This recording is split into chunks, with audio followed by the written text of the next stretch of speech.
الحمد لله كفى وسلام على عباده الذين اصطفى أما بعد قال الله تبارك وتعالى في كتابه العزيز بسم الله الرحمن الرحيم يا أيها الناس اتقوا ربكم الذي خلقكم من نفس واحدة وخلق منها زوجها وبث منهما رجالا كثيرا ونساء واتقوا الله الذي تساءلون به والأرحام إن الله كان عليكم رقيبا.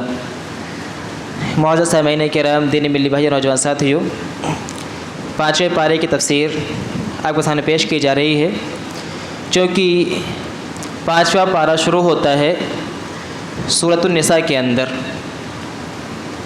اور سورۃ النساء اس کے معنی ہی ہوتے ہیں دا چیپٹر آف وومن، عورتوں کا سورہ، عورتوں کے بارے میں اس کے اندر بیان ہے.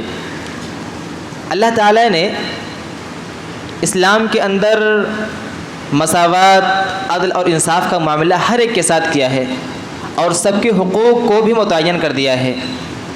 جو کوئی یہ سوال اٹھائے اسلام کے اوپر کہ اسلام نے خواتین کو کیا دیا ہے یا خواتین کا کیا مقام ہے، تو ان کے سامنے یہ صورت مبارکہ ان کے منہ پر یہ تھپڑ ہے کہ دین اسلام یہ ایک واحد مذہب ہے جس نے اپنی مقدس کتاب کے اندر ایک چیپٹر، ایک سورہ ہی خواتین کے نام ڈیڈیکیٹ کر دیا ہے، انہی کے نام سے منسوب کر دیا ہے. آپ کو قرآن مجید کے اندر کہیں پر نہیں ملے گا سورۃ الرجال، مردوں کا چیپٹر، مردوں کا سورہ. آپ کو ملے گا تو کیا ملے گا؟ سورۃ النساء. یہ صورت مبارکہ جو ہے، بلکہ میں کہنا چاہوں گا کہ ہر خاتون کو ضرور پڑھنا چاہیے، ایک بار اور سمجھ کے پڑھنا چاہیے، کیونکہ اس کے اندر اللہ تعالیٰ نے خواتین کے بہت سارے احکام، مسائل، ان کے مراتب، ان کے مقامات کو بیان فرمایا ہے. سورت کی شروعات ہوتی ہے تقوی کے ذریعے سے. اللہ کہہ رہا ہے لوگوں، اللہ سے ڈرو، اپنے رب سے ڈرو. اللہ تعالیٰ بتانا یہ چاہتا ہے کہ عورت کے معاملے میں، خواتین کے معاملے میں مردوں کو چاہیے کہ اپنے اندر تقوی پیدا کریں، ڈریں. ایسا نہ ہونے پائے کہ ان کے ساتھ کوئی ظلم اور زیادتی ہو جائے. اور اب دیکھیں گے کہ حجۃ الوداع کے موقع پر وسلم نے جو خطبہ دیا اس کے اندر بھی یہی فرمایا کہ اے لوگو اتقوا اللہ واتقوا النساء، اے لوگو اللہ سے ڈرو اور عورت کے معاملے میں بھی اللہ کا تقوی اختیار کرو. کیوں کہا؟ کیونکہ عورت کو عام طور سے سماج اور معاشرے کے اندر لوگوں نے وہ مقام نہیں دیا جو اسلام نے دیا ہے. لہذا شریعت اسلامیہ نے اپنے ماننے والوں کو یہ تعلیم دی ہے کہ تم وہی طریقہ اختیار نہ کرو جو غیروں نے کیا ہے، بلکہ تمہارا یہ مقدس کتاب یہ تعلیم دیتی ہے کہ تم عورت کے ساتھ حسن سلوک کرو. آگے اسی کے اندر آیت آئے گی وعاشرہن، سورہ بقرہ میں آیت گزری، وعاشرہن بالمعروف، کی عورتوں کے ساتھ تم حسن سلوک کرو. اور عورت کے تعلق سے کتنے احادیث ہیں جو ان کے فضائل کو بیان کرتی ہیں. بس شرط یہ ہے کہ عورت وہ دیندار ہونی چاہیے. کہا کہ الدنیا کلھا متاع، تو ساری کی ساری دنیا ایک متاع، ایک چیز ہے. وخیر متاع الدنیا المرأۃ الصالحہ، اور دنیا کی سب سے خوبصورت، سب سے قیمتی شے اگر ہے تو کیا ہے وہ؟ نیک بیوی اور نیک عورت ہے. اگر یہی خاتون بے راہ روی کا شکار ہو جائے اور بے دین ہو جائے تو پھر نبی صلی اللہ علیہ وسلم متنبہ بھی کہہ رہے ہیں کہ میں نے اپنے امت کے لیے اپنے بعد عورتوں سے بڑھ کر کے کوئی فتنہ نہیں چھوڑا ہے. یہی عورت بے دین ہو گئی تو فتنہ بن گئی، اگر یہی عورت دیندار اور نیک بن جائے تو کیا ہے؟ یہ دنیا کی سب سے قیمتی شے بن جاتی ہے. اللہ تعالیٰ نے اس کے بعد پھر وصیت کے تعلق سے بہت ساری باتیں بیان فرمائی. میں ایک بات اور یہاں واضح کر دوں کہ آدمی جب مر جاتا ہے اس کی روح جو قبض ہو جاتی ہے، جو اس کا ترکہ ہوتا ہے، جو اس کا مال ہوتا ہے، عام طور سے مرنے کے بعد لوگوں کے اندر بہت رحم پیدا ہوتا ہے. بیٹے ہوں، رشتہ دار ہوں، قریبی لوگ، دوست احباب ہوں، ان کی ساری محبت اور سارے جو ان کے جذبات، ایموشنس ہوتے ہیں وہ مرنے کے بعد ظاہر ہوتا ہے. تو کوئی کہتا ہے چلو کفن کا پیسہ ہم دیتے ہیں، کوئی کہتا ہے چلو تختے کا انتظام ہم کر دیتے ہیں، مکان کا میں دے دیتا ہوں. سارے کے سارے لوگ اپنی جو فیاضی ہے، سخاوت ہے، وہ وہیں پر ظاہر کرتے ہیں. جبکہ شریعت نے یہ تعلیم دی ہے کہ جو ترکہ ہے، مرنے والے کا جو مال بچا ہوا ہے، سب سے پہلے اس کا انتظام جو کیا جائے گا وہ تجہیز تکفین کیا جائے گا. جو اس کے جنازے میں خرچ آ رہا ہے، جو اس کے لباس میں، جو کپڑے میں اسے خرچ آ رہا ہے، سب اس کے ترکے سے ادا کیا جائے گا. دوسرے نمبر پہ باری آتی ہے کہ اب دیکھا جائے گا کوئی قرض تو نہیں ہے اس کا. اگر کوئی قرض ہے تو قرض کی ادائیگی کی جائے گی. قرض کی ادائیگی کے بعد اگر کوئی مال بچتا ہے اس کا ترکے میں سے, پھر دیکھا جائے گا کیا اس مرنے والے نے کسی کے نام سے وصیت تو نہیں کی ہے. وصیت بھی 1/3 ہوگا, ثلث حصہ ہوگا, یعنی مال کا 3 حصہ کیا جائے گا. 3 حصے میں سے 1 حصہ وصیت کر سکتا ہے مرنے والا. ایسا نہیں کہ پورا مال کسی کے نام وصیت کر دے. اور ایک بات اور ہے, آپ نے فرمایا کہ لا وصیت لوارث, کسی ورثہ کے لیے جس کو حق ملنے والا ہے, باپ کی جو بیٹے ہیں ان کو تو حق ملنے والا ہے, ان کو وصیت نہیں کر سکتا مرنے والا. وصیت کسی تھرڈ پرسن کو کر سکتا ہے, یا کسی ٹرسٹ کو, کسی تنظیم کو, یا کسی اور کام میں کر سکتا ہے. وہ جس کو وراثت میں حق ملنے والا ہے اس کے نام سے وصیت نہیں کر سکتا. وصیت اگر اس نے زیادہ کر دی ہے تو اس کی تنفیذ نہیں ہوگی, اس پر اس کو امپلیمنٹ نہیں کیا جائے گا. اس کو کیا کیا جائے گا, 3 حصہ استعمال کیا جائے گا, 1 حصہ اس کو وصیت پہ عمل درآمد کیا جائے گا, اس کو دیا جائے گا. یہ تیسرا. پھر اس کے بعد اگر وصیت کو دینے کے بعد, ادا کر دینے کے بعد اب اس کا مال بچ رہا ہے, تو اس کے جو وارثاں ہیں, جو اس کے اولاد جو بچے ہوئے ہیں, جو حقدار ہیں جو وراثت کے, ان کے درمیان تقسیم کیا جائے گا. عام طور سے یہاں پر کیا ہوتا ہے کہ آدمی مرنے کے بعد محبت میں خرچ کرتا ہوگا, جو بھی کرتا ہوگا, لیکن اس کو ایسا نہیں کرنا چاہیے. اس کو خرچ کرنا ہے مرنے والے کے اوپر تو اس کو زندگی میں کرنا چاہیے, اس کے اوپر جو بھی کرنا ہے. مرنے کے بعد اگر وہ کر رہا ہے تو اس کو چاہیے کہ سب سے بہتر افضل یہ ہے کہ جو آدمی فوت ہوا ہے اس کے مال ہی سے اس کی تجہیز تکفین کی جائے, سارا معاملہ انتظام کیا جائے, قرض کی ادائیگی کی جائے, وصیت کی تنفیذ کی جائے. پھر اس کے بعد جو ترکہ بچ رہا ہے اس کے ورثہ میں اس کو تقسیم کر دیا جائے. یہ بنیادی بات ہے جو ہم سب کو جاننا چاہیے. اللہ نے پھر آگے فرمایا کہ یہ جو اصول شریعت کے ہیں, جو قرآن حدیث نے اصول بیان فرمائے ہیں, شریعت نے کہا کہ وَمَن يَعْصِ اللَّهَ وَرَسُولَهُ وَيَتَعَدَّ حُدُودَهُ يُدْخِلْهُ نَارًا خَالِدًا فِيهَا. جو کوئی ان تمام اصولوں کو ٹھکراتا ہے گویا کہ اللہ اس کے رسول کی نافرمانی کر رہا ہے. اللہ نے فرمایا جو اللہ کی, اس کے رسول کی نافرمانی کرے گا اور ان اصول کی پامالی کرے گا, ان اصول کو فلاگنے کی کوشش کرے گا, اللہ نے فرمایا يُدْخِلْهُ نَارًا خَالِدًا فِيهَا, ایسے لوگ کو جہنم میں داخل کیا جائے گا, اس میں وہ ہمیشہ رہیں گے. وَلَهُ عَذَابٌ مُهِينٌ, ان کے لیے رسوا کن عذاب ہے. یہ صرف ایک معاملہ نہیں ہے وراثتی کا. آپ شریعت کے اندر ایسے جتنے بھی معاملات ہیں, جتنے بھی شریعت کے اصول ہیں, ہر کسی کے اوپر یہ اصول آپ نافذ کر سکتے ہیں کہ جو کوئی اللہ اور اس کے رسول کی نافرمانی کرے گا گویا کہ وہ کفر کا ارتکاب کر رہا ہے. اللہ سے رسول کی نافرمانی کرنا یعنی کفر کا ارتکاب کر رہا ہے. تو جو کوئی ایسا کرے گا اس کے اوپر جہنم لازم آتی ہے, وہ جنت کا مستحق نہیں ہو سکتا ہے. اور جہنم اور جنت کے بارے میں ہے کہ جو چلا گیا جنت کے اندر اس کی ہمیشہ زندگی ہو گئی, جو جہنم میں گیا اس کی پھر ہمیشہ کا معاملہ ہو گیا. پھر وہاں پر موت کا معاملہ نہیں, موت کو بھی موت وہاں دے دی جائے گی, ختم معاملہ. اب وہاں اس کے اندر ہے عذاب ہی عذاب ہے جہنم کے اندر, اور جنت کے اندر نعمتیں ہی نعمتیں ہیں. اللہ نے کیا فرمایا, انما التوبة على الله للذين يعملون السوء بجهالة ثم يتوبون من قريب. انسان کئی قسم کے ہوتے ہیں. کچھ ہوتے ہیں جو گناہ کرنے کے بعد ان کو فوراً ریئلائز ہو جاتا ہے میں نے گناہ کر دیا, وہ توبہ کرتا ہے. کچھ ہوتے ہیں جو جانتے ہیں میں گناہ کر رہا ہوں لیکن وہ یہ سوچتے ہیں چلو گناہ کر کے بھی توبہ کر لوں گا, یا کچھ سوچتے ہیں چلو چھوٹا ہے کوئی بات نہیں دیکھا جائے گا, ایک پہلی بار کر رہا ہوں دوسری بار اب نہیں کروں گا, لیکن وہ گناہ مسلسل کرتا جاتا ہے. اللہ نے فرمایا یہاں پر کہ توبہ ان لوگوں کے لیے ہے جو گناہ کا کام کرتے ہیں بجہالۃ, انجانے میں, جہالت میں, ان کو علم نہیں ہوتا, گناہ ان سے ہو گیا. ثم یتوبون من قریب, اور پھر اس کے بعد فوراً کو ریئلائز ہوتا ہے, فوراً وہ توبہ کرتے ہیں.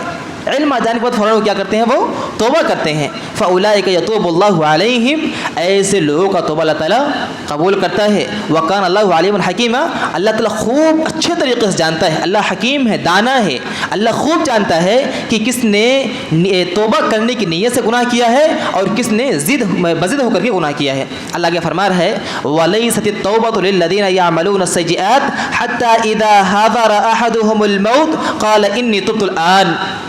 کوئی ایسا بندہ ہے جو, اللہ فرمائے کہ ایسے بندے کے لیے توبہ نہیں ہے, ایسے آدمی کے لیے توبہ نہیں ہے. کس کے لیے, جو گناہ کرتا ہے اور توبہ نہیں کرتا, یہاں تک کہ اس کے پاس جب موت آ جاتی ہے, جب اس کے پاس جاکنی کا عالم ہوتا ہے, جب موت اس کے جسم سے قبض ہونے والی ہوتی ہے, تو وہ کیا کہتا ہے, انی تبت الآن, اب میں توبہ کر رہا ہوں. اللہ نے فرمایا کہ ایسے لوگوں کے لیے اللہ کے یہاں کوئی توبہ نہیں ہے. حدیث کے الفاظ ہیں اللہ تعالیٰ توبہ کو اس وقت قبول کرتا ہے ما لم یغرغر, جب تک کہ غرغرے کا عالم نہ ہو جائے. یہاں پر حلق میں روح آ گئی, انسان توبہ کرے، صدقات خیرات کچھ بھی کر لے، اللہ کے یہاں وہ قابل قبول نہیں ہے۔ اللہ نے فرمایا کہ اس کی مثال تو ویسے ہی ہے، والذین یموتون وہم کفار، گویا کہ یہ کفر کے حالت میں مر رہا ہے۔ کافر بھی آ جائے اور وہ لاسٹ ٹائم پر جب اس کے حلق میں روح آ جائے پھر وہ کہے کہ ہم اسلام قبول کرتے ہیں، اللہ فرما رہا ہے یہ اسلام ہمارے یہاں قابل قبول نہیں ہے۔ فرعون جو تھا اس نے بھی تو کلمہ پڑھنے کی کوشش کی تھی نا، جب غرقاب ہوا نیل کے اندر، جب وہ ڈوبنے لگا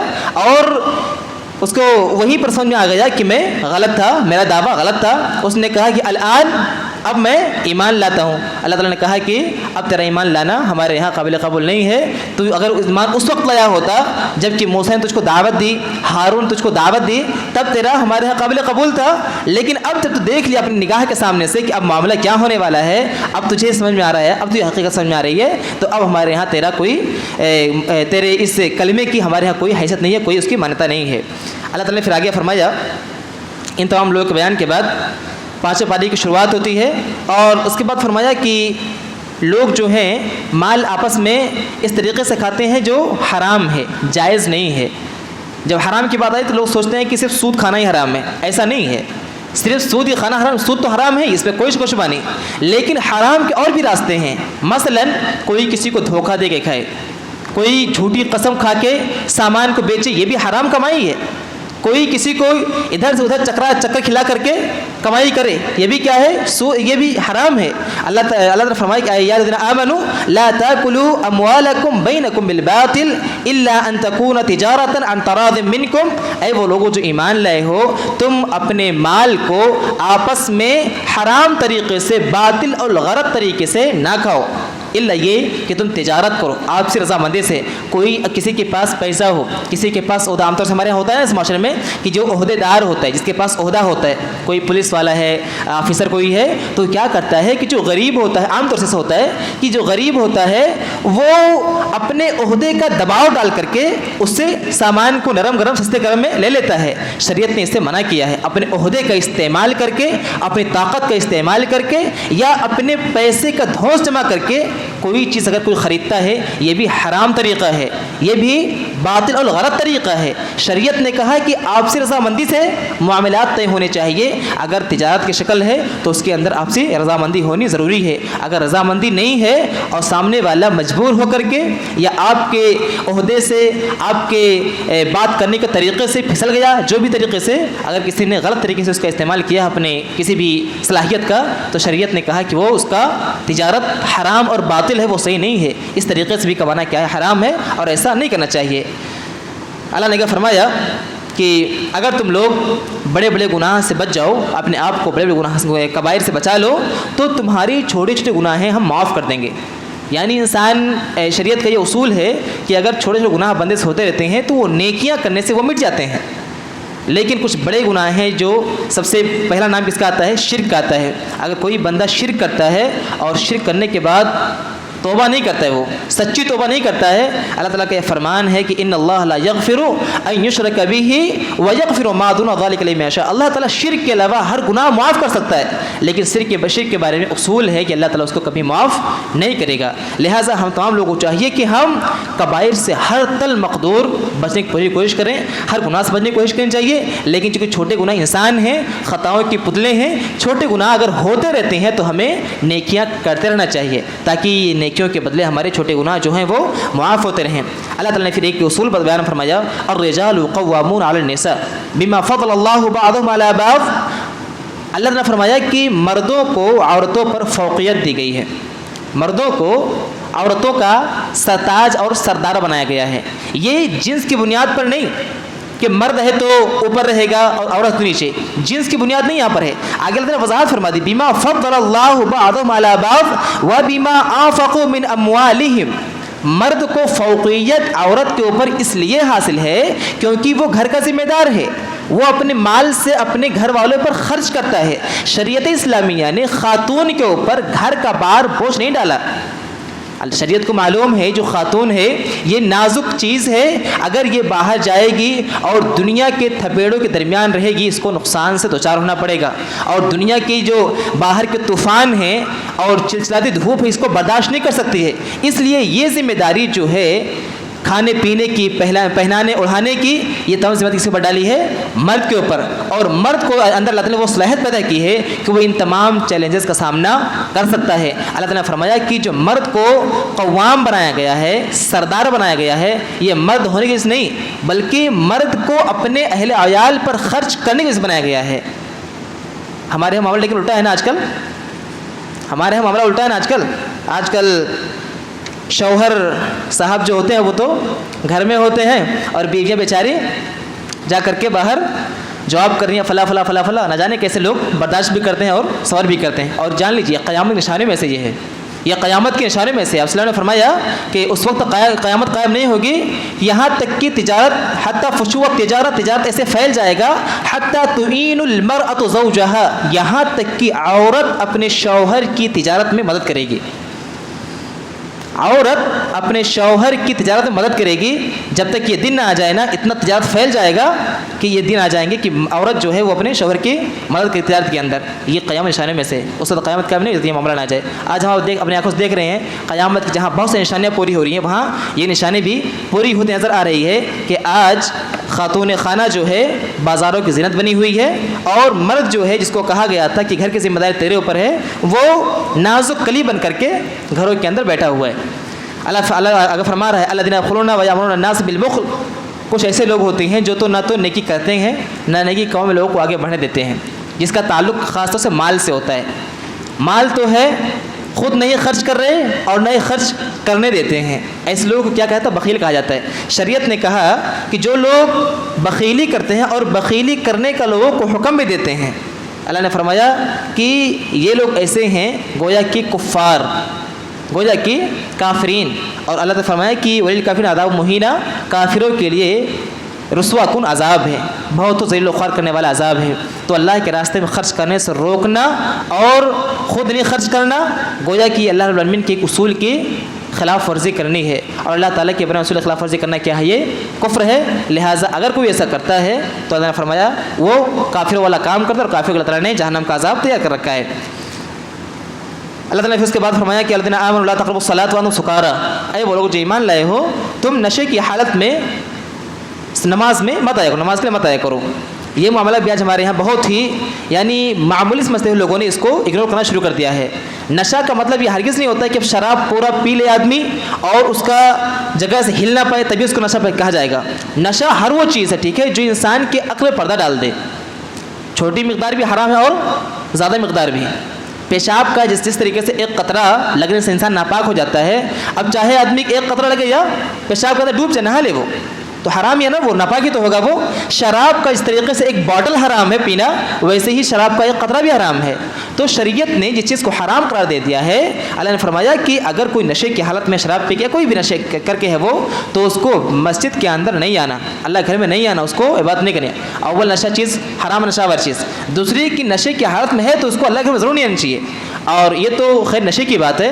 آپ دیکھیں گے کہ جو کوئی بصل پیاز اور لہسن کھا کے ہوتا تھا، نبی صلی اللہ علیہ وسلم نے کہا کہ وہ ہمارے مسجدوں کے مت آیا کرے جب تک کہ وہ اس کا جو بو ہو زائل نہ ہو جائے. کیوں؟ کیونکہ اس میں فرشتے ہوتے ہیں اللہ کے، جس طریقے سے ہمیں تکلیف ہوتی ہے دوسرے کے بو سے، ویسے ہی فرشتوں کو تکلیف ہوتی ہے، لہٰذا منع کر دیا گیا. جبکہ پیاز اور لہسن کیا ہے؟ حلال ہے، جائز ہے. لیکن آج ان لوگوں کو آپ کیا کہیں گے جو گٹکے، پان، بیڑی، سگریٹ پی کر کے منہ کھولے آ کے اللہ گھر میں پہنچ جاتے ہیں اور سوچتے ہیں کہ سب سے بڑے متقی پرہیزگار ہم ہی ہیں. ایسے لوگوں کی تعالیٰ صلی اللہ علیہ وسلم نے فرمایا کہ ان کو چاہیے کہ یہ اپنے صفائی کیے بغیر، حلال چیز ہے تو اس کو صفائی کر لینا، حرام ہے تو ویسے بھی نہیں کھانا چاہیے، پہلے بھی حرام کم کر کے آ رہے ہیں. دوسرا یہ کہ اگر ایسے حالت میں ہو تو اس کو یعنی جزم ضرور نہیں آنا چاہیے اس کو مسجد کے اندر. جب حلال چیز کھانے سے منع کر دے گا نا، حلال چیز کھا کر کے مسجد نہ آیا کرو، تو حرام چیز کھا کر کے آنا جس کے اندر نہ جانے کتنی خراب وہ ہوتی ہے، اللہ عالم لوگ کیسے کھاتے، اس کو کھا کر کے لوگ نماز میں آ جاتے ہیں. تو ہم لوگوں کو چاہیے کہ ایسا نہ کریں، کیونکہ یہ نماز میں رکھنا اندازی خود تو اللہ جانے ہو رہی نہ ہو رہی ہے، وہ تو اس کا الگ معاملہ ہے، لیکن آجو بازو والوں کو، اگل بغل والوں کو تکلیف اس سے ہوتی ہے، فرشتوں کو تکلیف ہوتی ہے. لہٰذا فرشتوں کو تکلیف پہنچا کر کے، دوسری نمازوں کو تکلیف دے کر کے انسان عبادت کو کرے، یہ اس کے لیے کوئی کارآمد چیز اور بہتر چیز نہیں ہے. پھر اللہ تعالیٰ نے ایک اصول میں نے بیان پہلے کر دیا کہ اللہ تعالیٰ نے شرک کو کہہ دیا کہ اس کو میں کبھی معاف نہیں کر سکتا، اس کا جو بھی گناہ ہے اس کو ہم معاف کر سکتے ہیں. بہت ساری باتیں اللہ تعالیٰ نے پھر آگے فرمایا کہ اے وہ لوگوں جو ایمان لائے ہو اللہ کی اطاعت کرو، رسول کی اطاعت کرو، ہاں یہ بات ضروری بات ہے۔ اللہ نے فرمایا کہ اے وہ لوگوں جو ایمان لائے ہو اطیعوا اللہ و اطیعوا الرسول، اللہ کی اطاعت کرو اور رسول کی اطاعت کرو، وَأُولِي الْأَمْرِ مِنْكُمْ، اور تم میں سے جو صاحب امر ہیں، جو امیر ہیں، ان کی اطاعت کرو، یعنی ان کی بات مانو۔ آپ دیکھیں گے اطیعوا اللہ کہا گیا اور اطیعوا رسول کہا گیا، اللہ کے ساتھ اطاعت کہا گیا، رسول کے ساتھ اطاعت کہا گیا، لیکن اولی الامر کے ساتھ وَأَطِیعُوا الْأَمْرَ نہیں کہا گیا کہ امیر کی اطاعت کرو، ایسا نہیں کہا گیا۔ کیوں؟ کیونکہ یہیں پر لوگوں نے مغالطہ پالا ہے، لوگوں نے یہیں پر غلط فہمی کو جنم دیا ہے اور غلط فہمی کو لوگوں نے پھیلایا ہے۔ کیا بول کے کہ تقلید کے نام پر یا اس طریقے سے اپنے بڑے کی بات آنکھ بند کر کے مان لینا، یہ تو قرآن ثابت ہے۔ لوگ بولتے کیا بولتے ہیں؟ یہ تو قرآن ثابت ہے۔ کہاں ہے بھائی؟ بولیں کہ سورہ نساء میں آیت نمبر 59 کے اندر ہے کہ اللہ نے فرمایا اللہ کی اطاعت کرو، رسول کی اطاعت کرو اور امیر کی اطاعت کرو۔ ان ناخلف لوگوں کو اور عقل کے اندھوں کو اللہ عالم کیوں ایسا چھپاتے ہیں علم کو، کتنا صاف اللہ نے فرما دیا اللہ کی اطاعت کرو، رسول کی اطاعت کرو اور امیر کی بھی اطاعت نہیں کہا، کیونکہ امیر سے ممکن ہے کہ ثواب صحیح بھی ہو اور غلط بھی ہو۔ آگے اللہ تعالیٰ نے وضاحت کر دی، کہا کہ فَإِن تَنَازَعْتُمْ فِي شَيْءٍ فَرُدُّوهُ إِلَى اللَّهِ وَرَسُولِهِ، اگر تمہارا کسی معاملے میں جھگڑا ہو جائے، معاملہ تمہارا پھنس جائے تو تم اس کو لوٹاؤ کدھر؟ اللہ کی طرف اور اس کے رسول کی طرف۔ اگر امیر اور کسی عالم، کسی شیخ، کسی مفتی کی بات ہی قول فیصل ہوتی، آخری بات ہوتی، تو اللہ یہاں کیوں نہیں کہتا کہ تم اس کو لوٹاؤ اللہ رسول اور اپنے امیر کی طرف؟ یہ کہتا نا، یہ تو نہیں کہا اللہ نے، کیا کہا کہ اس کو اللہ سے رسول طرف لوٹاؤ۔ اس کا مطلب یہ ہے کہ آنکھ بند کر کے اگر کسی کی بات کو تسلیم کی جا سکتی ہے تو کس کی بات ہے؟ شارع علیہ السلام، اللہ اس کے رسول کی۔ اس کے علاوہ کسی اور کی بات ایسی نہیں ہے کہ آنکھ بند کر کے مان لی جائے یا اس کا انکار کر دیا جائے۔ اللہ نے آگے فرمایا کہ ان کنتم تؤمنون باللہ والیوم الآخر ذالک خیر واحسن تاویلا، سب سے بہترین تعویل تفسیر یہی ہے کہ تم اللہ کی اطاعت کرو، رسول کی اطاعت کرو، اگر تمہارا کسی معاملے میں اختلاف ہو جائے تو تم اس کو لوٹا دو اللہ اس کے رسول کی طرف۔ یہاں پہ لوگوں نے غلطی پال کر کے باقاعدہ دلیل پیش کرتے ہیں کہ قرآن میں ایسا لکھا ہوا ہے، اگر ان تک یہ ویڈیو پہنچے ان کو ضرور اس کو سننا چاہیے۔ پھر بہت ساری باتیں ہیں آگے، اللہ سے دعا کرنے والے تمام لوگ کو عمل صالح کرنے والا بنائے۔ ایک ضروری بات یہ بھی یہاں پر ہے کہ موت کی جو معاملہ جو ہے، انسان گناہ پہ گناہ کرتا جا رہا ہے اور نافرمانی کرتا جا رہا ہے اور پیسہ کماتا سوچتا ہے کہ اب میں ہر چیز پر قادر ہو گیا ہوں، اب مجھ سے کوئی چیز یعنی میرے پر کچھ غالب نہیں آ سکتی ہے۔ شریعت نے کہا کہ وَلَوْ كُنْتُمْ فِي بُرُوجٍ مُشَيَّدَةٍ، موت کا جو معاملہ ہے نا، یہ اگر تم مضبوط سے مضبوط قلعے کے اندر بھی رہو گے تب بھی تم اس کے اوپر غلبہ نہیں پانے والے، تمہیں وہ آپ پکڑے گی۔ موت کا آہنی پنجہ ہر کسی کو اپنے گرفت میں لینے والا ہے، لہٰذا مال کمائیے، سکون سب کچھ لیجئے، لیکن کبھی بھی موت سے غافل مت ہوئیے اور موت کو یاد کریں انشاءاللہ تو آخرت بھی یاد آئے گی، آخرت یاد آئے گی انشاءاللہ تو آپ نیک اعمال کریں گے، لہٰذا ہمیشہ آپ موت کو یاد رکھیں۔ اللہ سے دعا کریں مولا کریم ہم تمام لوگ کو عمل صالح کرنے والا بنائے، قرآن و حدیث کے مطابق زندگی گزارنے والا بنائے، ہم سب کو جلد زندہ رکھے، من اسلام پر قائم و دائم رکھے، ہمارا جب خاتمہ ہو تو ایمان ہی پر ہو، آمین۔ تقبل رب العالمین، والسلام علیکم ورحمۃ اللہ وبرکاتہ۔